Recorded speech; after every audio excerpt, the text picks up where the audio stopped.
ঢাকা থেকে কাঠমান্ডুগামী বাংলাদেশ বিমানের একটি বিমানে বোমা আছে এরকম একটি টেলিফোন কল এয়ার ট্রাফিক কন্ট্রোলকে জানানো হয় এবং যার ফলে ওই বিমানের যাত্রা স্থগিত করা হয় এবং প্রায় 3 থেকে 4 ঘন্টা তল্লাশি চালিয়ে সেখানে কিছু পাওয়া যায়নি। এই কলটি সঠিক ছিল না।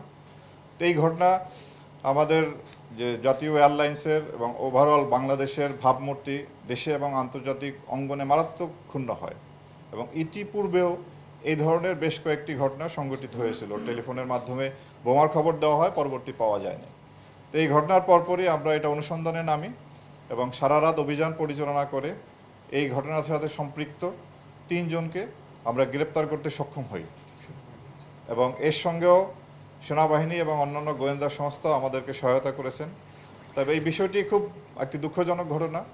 সেটি হলো ইমন নামে এক ব্যক্তি পরকীয়া প্রেমিকের সাথে নেপালে যাচ্ছিলেন ওই ফ্লাইটে। এটি ইমনের মা এবং তার স্ত্রী জানতে পারেন এবং তার যাত্রা বন্ধের জন্য তারা প্রচেষ্টা চালান, বাট কোনোভাবেই তারা সক্ষম হন না। তখন ইমনেরই আরেক বন্ধু ইমরান পরামর্শ দেয় যে যদি এয়ার ট্রাফিক কন্ট্রোলকে জানানো হয় যে এখানে বোমা আছে তাহলে হয়তো বিমানের যাত্রাটি বন্ধ হবে এবং অ্যাকর্ডিংলি ওই মা টেলিফোন করেন এবং যার ফলে এই ঘটনা সংঘটিত হয়।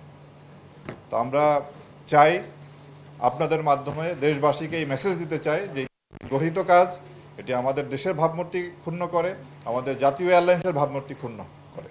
তো কোনোভাবেই যেন এই ধরনের প্রচেষ্টা ভবিষ্যতে গ্রহণ করা না হয় এবং করলে তার জন্য কঠিন শাস্তির ব্যবস্থা করা হবে। আরেকটি খুব দুঃখজনক ঘটনা যেটা আপনারা জানেন যে চট্টগ্রামে এক স্বামী তার স্ত্রীকে হত্যা করে 11 টুকরা করে সেই 11 টুকরা তার বাড়িতে রেখে সে পালিয়ে যায়। এই ঘটনাও আমরা ছায়া তদন্ত শুরু করি এবং এই ঘটনার সঙ্গে যে সম্পৃক্ত ওই স্বামী তাকে আমরা মোহাম্মদ সুমন তাকে আমরা গ্রেপ্তার করতে সক্ষম হই এবং তাকেও আইনের আওতায় আনা হয়েছে। কুমিল্লায় এক নারীকে উলঙ্গ অবস্থায় তার ভিডিও ধারণ করে সেই ভিডিও সোশ্যাল মিডিয়া ছাড়া হয় মুরাদনগরে। এই ঘটনার সাথে যারা সম্পৃক্ত ছিলেন সেটি ওই কুমিল্লা জেলা পুলিশ তাদেরকে গ্রেপ্তার করেছে, মূল আসামি ফজর আলী সহ।